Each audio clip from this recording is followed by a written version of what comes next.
안녕하세요. 펀더드의 민동필입니다. 오늘 제가 이제 이야기할 내용은요, 이번 비디오에서 제가 이야기할 내용은, 지금 밴쿠버 중앙일보의 이 칼럼 내용이 학교 공부를 효율적으로 하는 방법입니다. 오늘은 그래서 그거는 이제 학교 공부를 효율적으로 하는 방법에 대한 거는 다음 비디오에서 이제 그 방법을 이야기할 거고요. 요번 비디오에서는 뭐를 할 거냐면 그 배경 설명을 하려고 합니다. 배경 설명을요. 이 배경 설명이라고 하는 것이 어떤 역할을 하냐면요. 이 사람들이 움직일 때 여러분도 한번 생각을 해보세요. 목표가 있어서 목표를 이루려고 움직이고 그 동안에 그 어떤 뭐라 그럴까요? 그 힘든 기간을 참아내는 그거 인내력이라든가 이런 것들이 목표를 이루기 위해서 참고 지나가야 되는 시간이 있기는 하지만은 그거는 이제 조금 다른 이야기니까 제가 뭐 나중에 다룰 기회가 있으면 다루고요. 그 실제로 사람이 내가 즐겁게 힘들게 그 시간을 견디는 게 아니라 내가 즐겁게 무엇인가를 한다라고 할 때는 뭐가 있냐면 내가 그거를 해야 되는 이유가 있을 때입니다. 예를 들어서 내가 학교를 가야 할 이유가 있으면은 학교 가는 게 즐겁겠죠. 내가 요리를 해야 되는 이유가 있으면 요리가 즐겁겠죠. 그 이유가 있으려고 하면 거기에는 질문이 있어야 됩니다. 궁금한 것이 있어야 되죠. 그래서 내가 요리를 예를 들어서 오늘은 된장찌개를 끓여보려는데 이걸로 이렇게 하면 맛이 어떻게 나올까? 그게 궁금하면은 스스로 요리를 하게끔 되어 있습니다. 그래서 사람을 능동적으로 만드는 것 중에 가장 그 원동력이 될 수 있는 부분은 바로 내가 무엇을 해야 할 이유를 확실하게 만들어 놓고 그 이유를 찾기 위해서 그 사고를 이어가면서 실제 내가 시도를 해볼 때 그때 몸도 그 능동적으로 움직일 수가 있고 내 스스로 무엇인가를 하게 되는 거죠. 공부가 어려운 이유가, 학교 공부가 어려운 이유가 학생들에게는 그런 이유가 없다는 겁니다. 한마디로 재미가 없다는 얘기죠. 내가 무엇인가를 새로운 거를 찾아가면서 익히는 재미가 없다는 겁니다.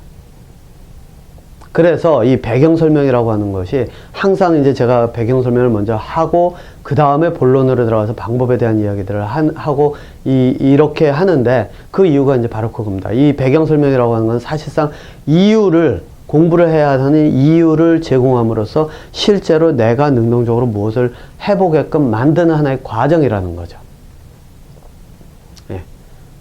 그리고 이 이유만 알고 있어도 어느 순간 이거를 이렇게 해봐야 되는데 이렇게 한번 해봤으면 좋겠는데 저런 방법을 한번 시도는 해봤어야 민동필이가 이야기한 저 방법을 한번 시도는 한번 해보려고 해야 되겠는데 라고 하는 게 머릿속에만 있어도 접근 방법이 조금 달라질 수가 있습니다. 물론 이제 그렇다고 해서 그 공부를 할 때 제가 이야기하는 그 공부 방법들을 다 스스로 적용할 수 있을 가능성은 굉장히 낮습니다. 제가 학생들 수업을 해봐도 그렇지만 실제로 제가 이제 가르치는 거는 이제 생물 분야니까요. 그 생명과 관련된 그런 분야니까 이 생물과 관계된 그거를 가지고서는 수업을 쭉 해보면은 학생들이 사실상 이 공부 방법을 익혀가는 게 한 학기를 다 해도 기초 과정을 다 못 끝냅니다. 그만큼 두뇌 자체가 이제 훈련이 안 돼 있는데 그거는 오늘 이 배경 설명을 보시면 왜 그런지 이제 그 이유를 알 수 있습니다. 제가 공부하는 거는 이제 제가 이야기하는 공부 방법은 완전히 다른 거니까요. 자, 그래서 이게 오늘 하는 이야기는 뭐냐면은 여러분들께서 지금까지 알고 있던 학교 교육, 왜 그게 어렵고 학교에서 정부라고 하는 곳에서 정책을 만들어 가지고서는 사람들을 분별을 하겠다 만들어 놓은 것이 얼마나 쓰잘데기 없는 것이고 사람을 분별하기는커녕 오히려 이 사람을 혈연, 지연, 학연에 매달리게 만드는 그런 교육을 하고 있는지 이런 것에 대한 내용과 함께 실제로 왜 제가 이야기하는 사고의 전개 과정을 바탕으로 한 그걸 공부 방법을 적용해야 되는지 이제 그 내용에 대한 이야기를 하려고 합니다. 배경 설명이죠. 예. 그리고 아까 말씀드렸듯이 이 배경 설명이 핵심이 될 수밖에 없는 게 움직이지를 않으면 공부는 내가 하지 않으면 안 되거든요. 그리고 이 배경 설명이라고 하는 것이 사실상 이유를 제공함으로써 할 수 있도록 몸을 강제로라도 움직이게끔 만들 수 있는 하나의 이 동기부여가 되기 때문에 이제 이 배경 설명을 한다는 겁니다. 그래서 여러분들께서 이제 그 학생들 중에는 뭐 가끔 제가 이렇게 보면은 우울증에 시달리는 학생 또는 조울증이라 그러나요? 한순간은 이렇게 기분이 들떴다가 한순간은 깔아앉았다가 막 이렇고 스트레스 받고 대학생들 모습 보면 딱 그렇거든요. 예.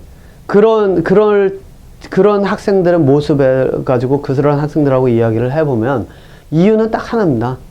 스트레스 받고 내가 뭔가를 해야 되겠는데 이거는 하기는 싫고 그럼에도 불구하고 이 중간고사 뭐 이런 거는 해야 되겠고 그렇기 때문에 이제 벌어지는 현상이죠. 자, 그 얘기는 뭐냐?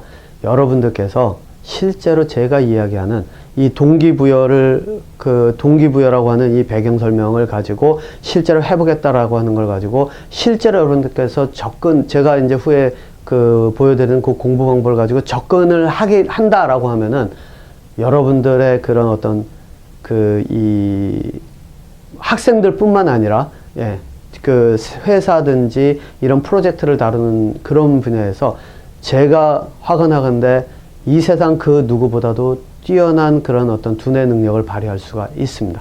그리고 지난번에도 말씀드렸죠. 피라미드 꼭대기에 올라갈 수 있는 그런 능력을 갖추게 됩니다.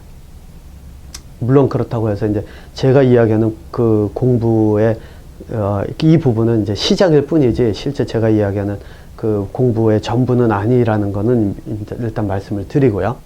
예. 자, 그래서 이렇게 제가 한번 볼게요. 학교 교육이라고 하는 것, 지금 현실에서 어떻게 배우는지 한번 볼게요. 제가 뭐 그림은 못 그리지만 일단 여기서 이렇게 선을 한번 그어 놓고 이게 지금은 뭐 삐뚤삐뚤하지만은 이거를 직선이다 라고 가정을 해 볼게요. 예, 직선.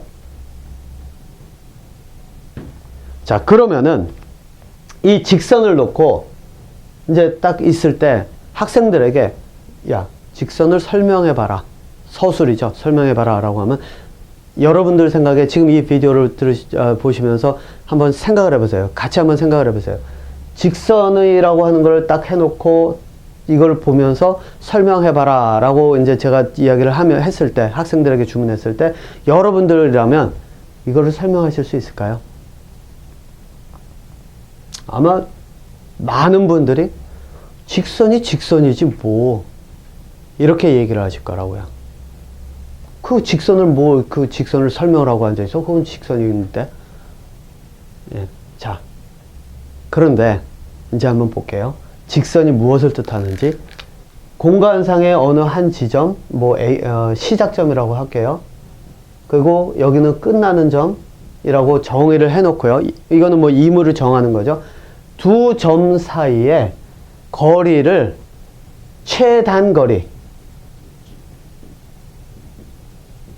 최단거리를 연결한 선이라고 하면, 자, 이제 여러분들 한번 보세요. 어떨까요?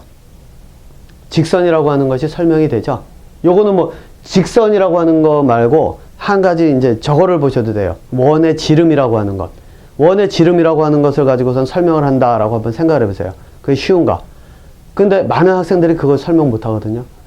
근데 그거를 하려고 하면 딱 그 안에 선을 여러 개 그려보고 그 다음에 그 안에서 지름이라고 하는 게 무엇을 뜻하는지를 비교하고 찾아야 됩니다.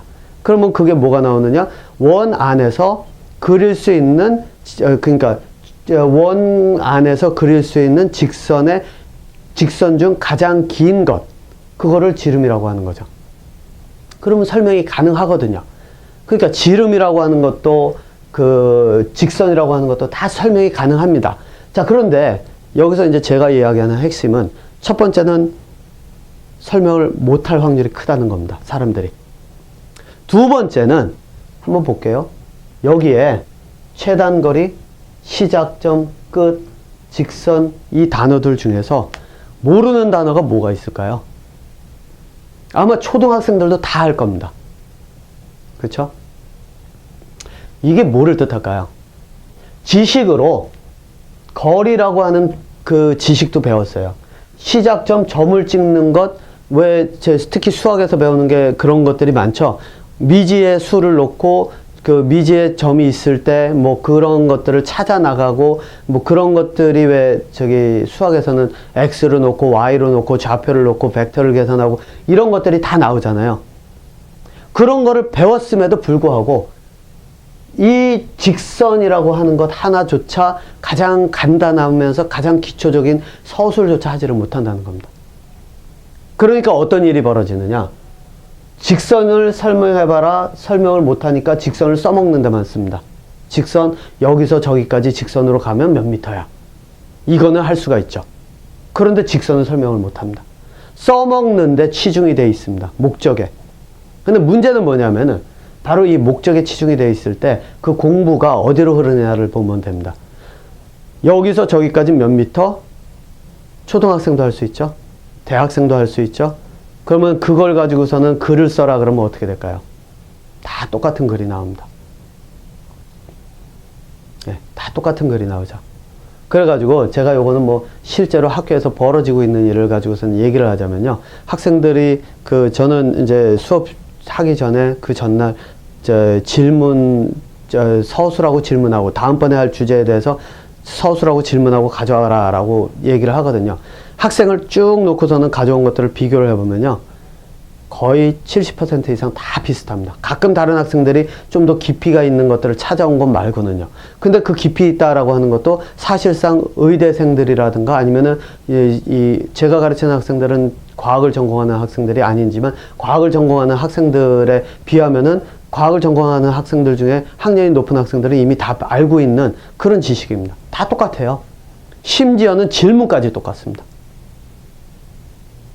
그런 현상이 벌어지는 이유가 단어 이런 거 지식 다 알고 있음에도 내가 그걸 가지고 설명을 못하기 때문에 벌어지는 거죠.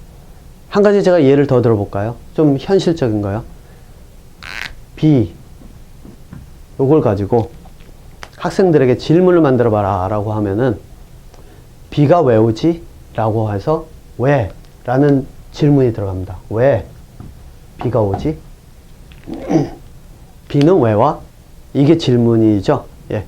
자, 그런데 여러분들 한번 보세요. 이 질문이 어떤 역할을 하나? 이 질문은요, 앞에서 피라미드 그 사회 구조에 관한 그 강의를 보신 분들은 아마 짐작을 하시겠지만, 이 질문은 궁금해서 내가 하는 질문이에요. 그죠? 그런데 이 질문을 다른 사람이 딱 듣는 순간에 뭐라 그러면, 넌 비도 몰라? 저 하늘에서 떨어지는 저 비도 몰라?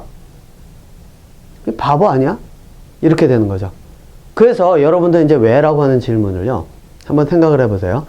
왜라고 하는 질문을 그냥 왜 이거는 이래, 왜 저거는 저래, 이렇게 물으면은 그 아이들이 처음에 그렇게 물으면 모르니까 부모들이 가르쳐 주고 막 이렇게 하지만은 점차 시간이 흐르면서 아이들이 그런 질문을 계속하면 야, 너는 혼자서 찾지도 못하니? 이런 얘기 나오죠.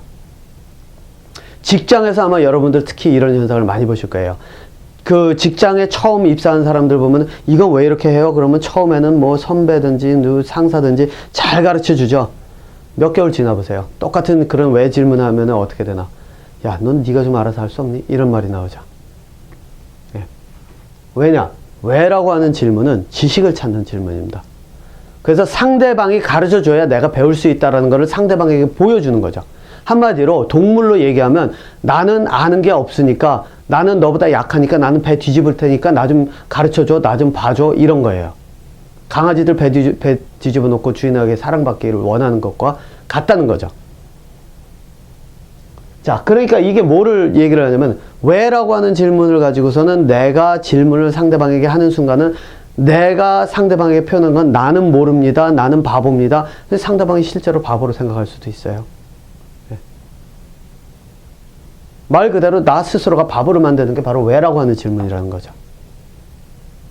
자, 그런데 여기에다가 제가 한 가지를 덧붙여 놔볼게요.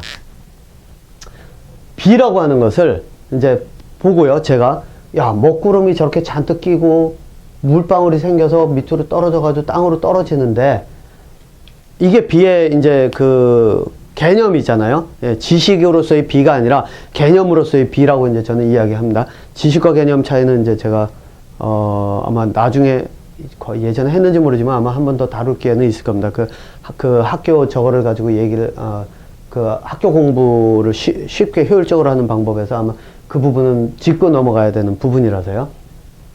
자, 그러니까 먹구름이 이렇게 끼고 그랬는데 저기에서 물방울이 만들어져서 땅으로 떨어지는데 야, 저게 왜 땅으로 떨어지지? 똑같은 왜가 들어가는 질문이죠. 왜 땅으로 떨어지지? 라고 했습니다. 자, 그러면 어떤 일이 벌어질까요? 이번에는 듣는 사람이 이거? 글쎄? 나도 잘 모르겠는데? 누군가가 안다라고 하면은 B를 뭐 전문적으로 공부를 했다든가 아니면 과학 시간에 들었다든가 그러면 이거 위에서 참 공기가 차가워져 가지고 얘네들이 그 차가운 물방울들이 응결이라고 하나요? 컨덴세이션 응결이 돼서 뭐 물방울이 돼 가지고서는 이렇게 그 중력 때문에 떨어지는 거야. 설명을 해 주겠죠. 반대로 아예 모르면 난 모르겠는데 이런 사람도 있을 거고, 또 어떤 사람들은 난 모르겠는데 우리 같이 한번 찾아볼까? 라고 이야기하는 사람들이 있을 겁니다. 그래서 여러분들 그 강연이나 세미나나 이런 데를 가서 이렇게 쭉 발표하는 사람들하고 또 질문하는 사람들을 이렇게 보잖아요. 그러면은 가끔가다 이런 경우가 있죠. 강연하는 사람, 발표하는 사람이 그거 참 괜찮은 질문입니다 라고 이야기하는 경우가 있죠. 네, 그 경우의 질문을 분석을 해보세요. 그러면은 그 경우의 질문들이 대부분 저는 제가 본 것들은 100%였습니다. 어떤 경우냐? 내가 그 현상을 예를 들어서 뭐 여기가 뭐 항구 도시가 발달을 했다라고 하면은 질문하는 사람이 항구 도시 그 지역은 여기가 조건이 이러이러하고 저쪽에서 거리가 어떻게 돼서 그랬는데 그러면 그래서 여기에다 항구를 만든 거라고 볼 수 있을까요? 이런 식으로 질문이 구체적인 설명과 함께 왜 그런지에 대한 그런 질문을 던지게 됩니다. 그러면은 강의하는 사람들이 뭐라면 그거 참 괜찮은 질문이다 라는 말이 다 바로 그 자리에서 나옵니다. 그러면서 실제로 자기가 답이 없으면은 그런데 지금 내가 그 답을 찾질 못해서 지금 그것에 대해서 연구 중이다. 또는 지금 여기서부터 여기까지 찾아놓은 걸로는 이런 이유인 것 같은데 아직 완전하게 이론화하지는 못했다. 이렇게 이야기 나오는 경우가 많다는 거죠. 예. 그래서 여러분들 이제 학교에서 선생님들도 그렇고 대학에서 교수들도 그렇고 학생을 선발하는 기준이 뭔지 아세요? 이거는 자기소개서 한 두 줄만 읽어봐도 금방 티가 납니다. 이 학생의 두뇌가 어느 정도인지. 그거를 아마 그 사람들은 설명을 못 할 거예요. 그 교수들도 학생들 자기소개서 하면서 이 학생이라고 뽑을 때 실제로 그 사람들도 왜 이 학생인지에 대해서 구체적으로 설명을 못 할 거예요. 하지만 제가 이제 여기서 설명을 드리면 뭐가 있냐면요. 그런 학생들은 질문이 서술하고 질문하고 왜를 물어도 서술하고 질문하고 물음으로써 내가 이미 이 B에 대해서 나는 능동적으로 생각해보고 뭔가를 찾아봤다. 그리고 그것을 내가 여기까지는 알고 있다를 내 스스로 보여주는 겁니다. 그러니까 내가 뭔가를 했다는 능동적인 그런 부분을 보여주는 거죠. 그리고 나서 질문을 하면 그런데 내가 지금까지 여기를 찾지를 못했어를 보여주는 거기 때문에 듣는 사람의 입장에서 뭐가 되냐면은 그래? 너는 그러면 여기까지는 생각을 해보고 그걸 바탕으로 했는데 여기까지 너는 그러면 생각을 해봤구나 이거에 대해서. 생각을 해봤기 때문에 그래? 그러면 내가 아는 걸 가르쳐 줘야지. 이렇게 생각을 하기 때문에 그 학생들을 사실상 이 사람들은 자기의 제자로 삼고 싶어 합니다. 네. 그래서 실제로 대학 교수들이 제자를 뽑을 때 이야기를 하면서 그 말 한마디, 그리고 그 사람이 선택하는 단어, 이것만 가지고도 그 학생을 선택을 하면 성적이 아닙니다. 예. 여러분들 제가 말씀드린 대로 제가 석사 때 그 지도 교수님이 저를 뽑을 때 저는 사실상 복학하고 나서 술로 세월 보낸 시간이 더 많은데 그 교수님이 저를 석사로 뽑으면서 너보다 성적이 좋은 학생들이 지원을 했음에도 불구하고 내가 너를 선택을 한다라고 이야기를 하셨을 정도니까요. 그러면서 이제 그 교수님이 또 한 가지 말씀하신 게 성적이 실제로 모든 것, 두뇌의 활용을 두뇌를 쓰는 것과 직결된다고 이제 당신은 생각하지 않는다라고 그때 그분이 이제 저에게는 실제로 공부란 무엇인지를 보여주신 분입니다. 그분이. 아마 그분 때문에 이제 제가 공부를 하게 됐던 그 계기가 됐었는데 어쨌든요. 예, 그거는 제 이야기고요. 실제로 그 말 한마디, 표현 한마디가 이제 그것을 가른다는 거죠. 예. 그래가지고 여러분들께서 보시면은 거기에는 항상 이유가 있습니다. 요거 제가 이제 제가 강원대학교를 나왔는데, 뭐 박사는 미국에서 했지만은 그 고등학교 때 뭐 대학교 때 제가 들어갈 때는 뭐 장학생이라고 받아가지고 들어가긴 했지만은 제가 성적은 항상 중위 정도에서 머물렀습니다. 근데 제가 한 가지 이 면접 볼 때 한 가지 그 교수님들의 그 표정은 생각이 납니다. 교수님들이 뭐라고 저한테 질문을 딱 하나만 했습니다. 제 기억에. 뭐라고 질문했냐면, 야, 너는 왜 생화학과 지원했니? 라고 묻길래 제가 그랬습니다. 저는 실제로 그랬거든요. 예전에 이제 백과사전이라고 하는 걸 막 뒤지다가 생화학이라는 단어가 있는데, 그 생화학이라는 단어가 뭐 생물학을 어쩌고저쩌고 쭉 써놨는데 이해가 잘 안 갔습니다. 그래서 이제 제가 생화학과를 선택한 이유기도 하고요. 그래서 그 교수님들한테 그랬습니다.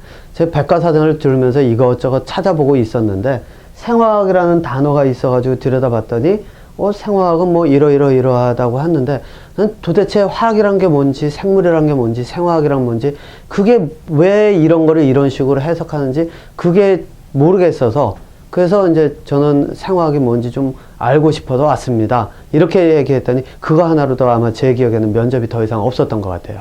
그걸로 끝이 났던 것 같은데 그거죠.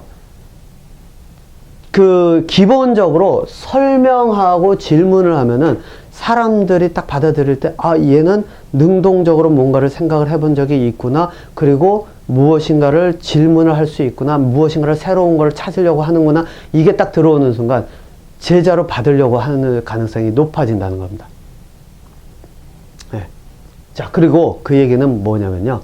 나중에 가서 제자들은 실제로 교수로 인해서 배우는 그 사고력을 배우는 게 아니라 진짜 배우는 건 뭐냐면 그 교수를 통해서 그 교수의 지식을 흡수하고 지식을 흡수하는 순간 그 교수를 넘어설 수 있는 사고력을 스스로 길러갈 수 있다는 것을 또 뜻합니다. 예.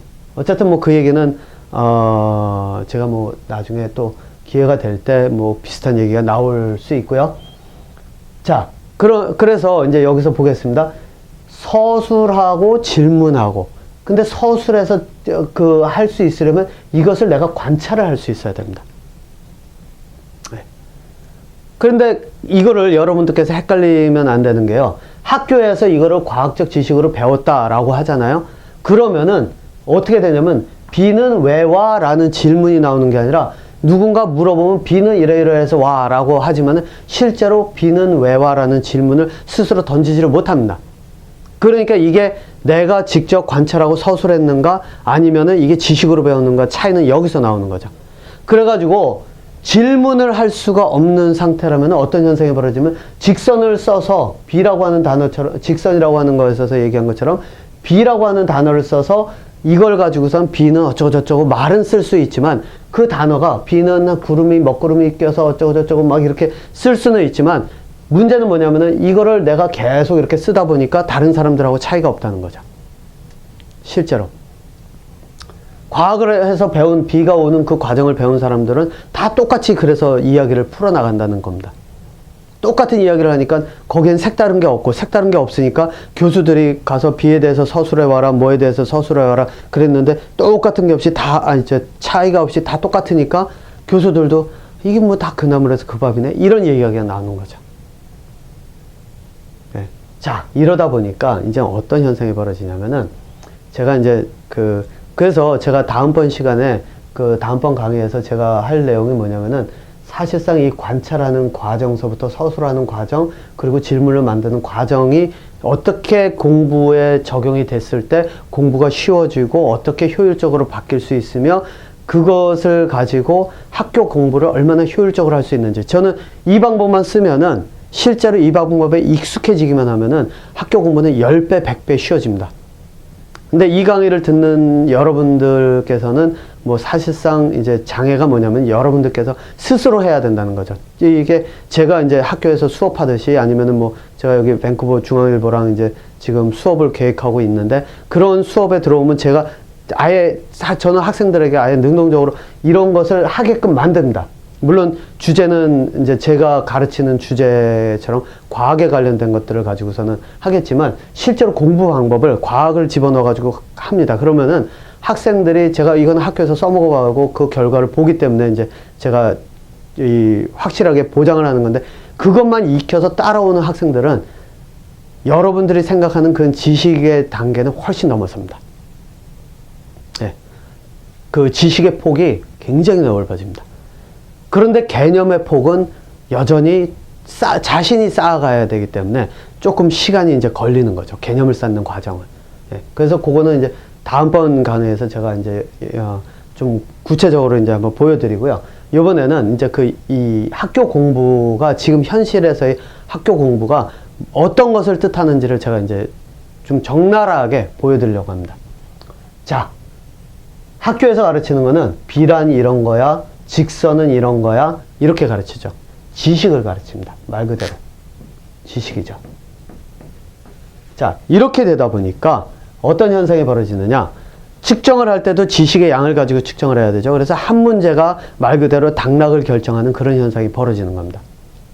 근데 문제는 이건 이런 거야, 이건 이런 거야는 질문도 없고 그 학생이 이것을 실제로 서술할 수 있는지 없는지를 평가를 하지 못합니다. 왜냐? 대부분은 뭐 서술이 있긴 하지만, 뭐 논술인가요? 그게 있긴 하지만 대부분은 사지선다형 또는 뭐 단답형으로 되어 있기 때문에 이미 서술이 주어진 거죠. 구체적인 서술, 경우의 수들이 다 주어진 거죠. 그러니까 이거는 뭐냐면은 아예 그 동물들의 두뇌처럼 그냥 아느냐 모르느냐의 그 지식의 양만을 측정하는 거니까 말 그대로 사고력과는 아예 상관이 없는 겁니다. 사고력과는 거리가 멀죠. 그래서 과거에 이제 이렇게 학력고사라든가 뭐 이런 걸 봤잖아요. 예, 그런 거 봐가면서 이제 했던 그거를 가지고 이제 하다 보니까 학생들을 분별을 못 합니다. 대학을 갔는데 이 대학생들이 거기서 대학에서 따라오기도 힘들어하고 또 공부를 하는데 하는 학생들도 있지만 뭐죠? 중간에 뭐 저희 자꾸 딴 데로 새려고 하는 학생들도 생기고 뭐 이런 현상이 벌어지고 우울증에 이런 게 시달리는 학생들이 많아지는 거죠. 그러다 보니까 이제 어떻게 하느냐. 정책을 펼치는 사람들이 머리를 씁니다. 자, 그러면은 한번 보자. 이런 지식을 묻는 거 말고, 단순한 지식 묻는 거 말고 얘들 할 수 있는 걸 한번 보자. 그래서 그 뭐죠? 논술이라고 하는 걸 딱 집어넣습니다. 그 논술이라고 하는 걸 집어넣으면은 내가 내 생각을 표현하기 때문에 실제로 보여야 되는데, 이제 또 문제가 어떻게 되냐면 논술이 어떤 주제가 나올 것인지 가능성을 놓고 실제로 그 누군가가 만들어 놓은 것들을 가지고 짜집기 해가면서 열심히 그 논술 하는 방법을 배웁니다. 그러니까 이제는 진짜 사고력을 가지고 내가 왜 무엇 때문에 어떻게 이것을 찾아가는지 이런 것을 찾아 놓는 것이 아니라 그 기술을 배우는 거죠. 글을 쓰는 기술을. 그래서 예를 들면은 수컷 사자는 왜 갈기가 있는가? 암컷은 없는데 논술해 봐라 라고 하면은 이런 문제가 나오면은 사실상 아마 쓸 수 있는 학생이 별로 없을걸요. 예. 왜냐? 이유는 간단합니다. 사자의 삶을 살펴보질 않으면, 수컷 사자들이 하는 일을 보질 않으면 알 수가 없죠. 이 털이라고 하는 거는 일단 기본적으로 이 보호를 목적으로 하는 거죠.